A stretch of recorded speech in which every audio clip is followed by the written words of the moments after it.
मैं रिटायर्ड हुआ, टायर्ड नहीं हुआ।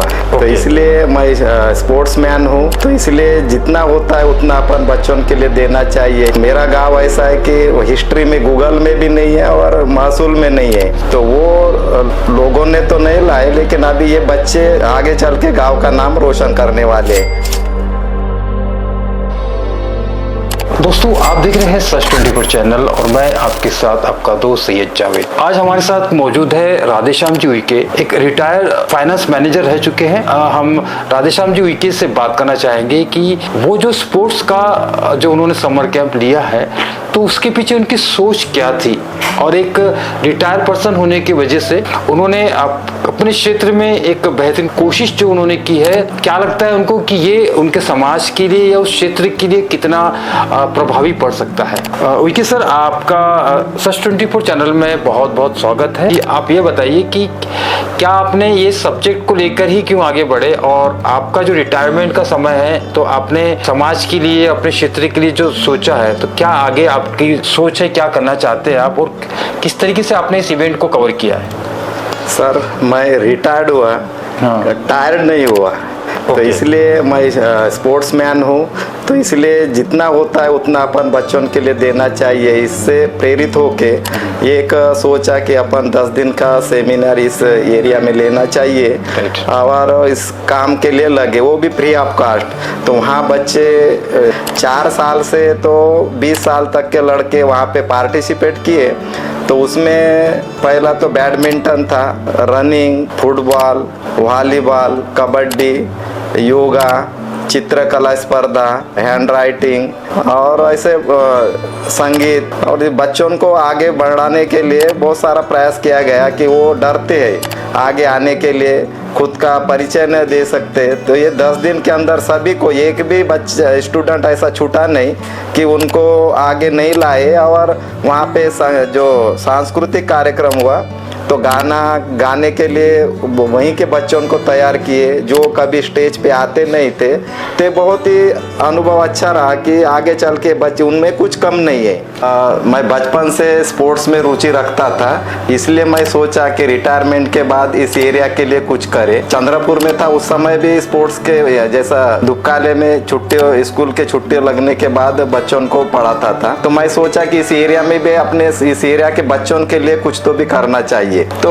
मैं और मेरी मिसेस ऐसा सोचे कि ऐसा किए तो क्या होगा। तो इसलिए वहाँ के स्कूल के जो टीचर है, चौहान सर और चौधरी सर, बेसिक तो वहीं से शुरू हो गया कि उनसे बात किया मैं कि यहाँ बच्चे कितने हैं। तो उन्होंने बताया 35 स्टूडेंट्स है, और वहाँ के 35 स्टूडेंट्स और स्कूल के बाहर के स्कूल में जाने वाले 20-25 लड़के। तो ऐसा मिला के 50 तो हो सकते हैं, और पूरा एरिया के भी आ सकते हैं। थोड़ा सा मैं इधर बाकी गाँव से बात किया तो उन्होंने भी रिस्पांस दिए। इस वजह से वहाँ से फ्री ऑफ कास्ट सेमिनार जो शिविर लिए कि बच्चों को सिर्फ आप यहाँ पे आओ।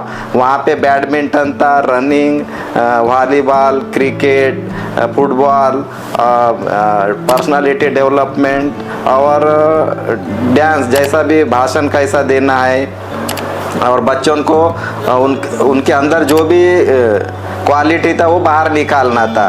तो ये मानसा से हमने वो शिविर लिए और अच्छा रिस्पांस मिला। टोटल 88 स्टूडेंट थे, और सुबह से मुझे उम्मीद नहीं था, मुझे पहले बताया गया कि यहाँ के लड़के आते नहीं, समय पे आएंगे नहीं और आएंगे नहीं। तो मैं ना उम्मीद नहीं हुआ, मैं बच्चों से ग्राउंड तैयार करवाया और हर बच्चा समय पे आता था, और जो डिसिप्लिन के लिए बताते थे वो डिसिप्लिन फॉलो करते थे। और हमें उम्मीद है कि आगे चल के ये बच्चे स्पोर्ट्स में आगे बढ़ेंगे। समर कैंप लेने के लिए मुझे अविनाश उइके, शेषराव सलामे, सागर उइके और गांव के कुछ स्टूडेंट्स है, उन्होंने भी साथ दिया। और गोंडवाना फाउंडेशन का प्रेसिडेंट अमृत मरसकोल्ले, किशोर मडावी, डॉक्टर कोड़वते, तेजराम भलावी और डॉक्टर वाडीवे, इन्होंने मुझे बहुत कोऑपरेट किया। कोच में जैसा फुटबॉल के लिए अथर्व पुसना के, डांस के लिए कोरियोग्राफर आस्था पुसना के, पर्सनालिटी डेवलपमेंट के लिए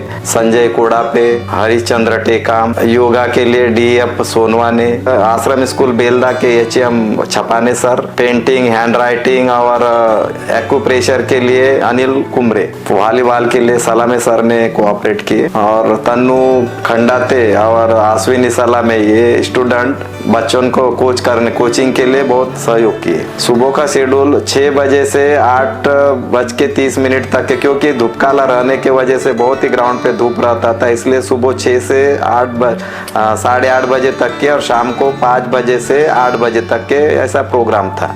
समर कैंप बनाने के लिए मेरी मिसेस संगीता हुई कि इनका 100% सहयोग रहा, क्योंकि इसके बगैर मैं कर ही नहीं सकता था, क्योंकि सांस्कृतिक कार्यक्रम थे, गाने के कार्यक्रम थे, तो ये काम वो मेरे मिसेस ने पूरा संभाली। स्टार्टिंग में जैसा अभी रिटायरमेंट के बाद गांव में रहता था, तो खाली बैठा नहीं, मैं चुपचाप बैठा नहीं, उनको बच्चों को सुबह योगा सिखाता था, योगा के बाद शाम को इंग्लिश का ट्यूशन क्लास लेता था।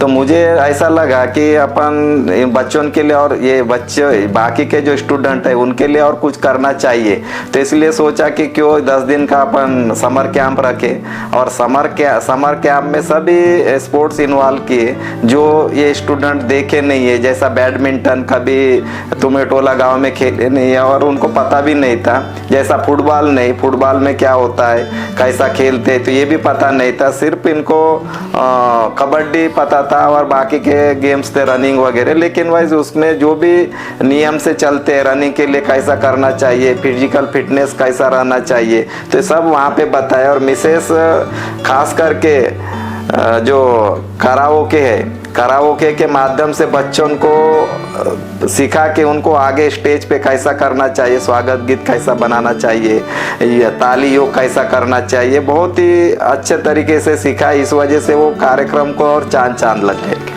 हम लोग भी यही आशा करते हैं कि ऐसे लोगों की ज़रूरत है, ऐसे आदिवासी क्षेत्र में उनके लिए काम करने के लिए, तो इसमें बस साथ चाहिए, लोगों का, जनता का जो साथ है वो मिलता रहे, और ऐसे स्पोर्ट्स और ऐसे इवेंट्स को ऐसे संगठन के जो लोग हैं या ऐसे जो रिटायर्ड होने के बाद भी जो उनकी रुचि है वो पूरी हो, और इसका फ़ायदा वहाँ की आदिवासी बहुल क्षेत्र के जो लोग हैं, स्टूडेंट हैं, उनको मिलता रहे। ऐसी ही खबरों को देखने के लिए हमारे सच 24 चैनल को लाइक कर सकते हैं, अपने राय भी दे सकते हैं, और सब्सक्राइब करना ना भूलिएगा।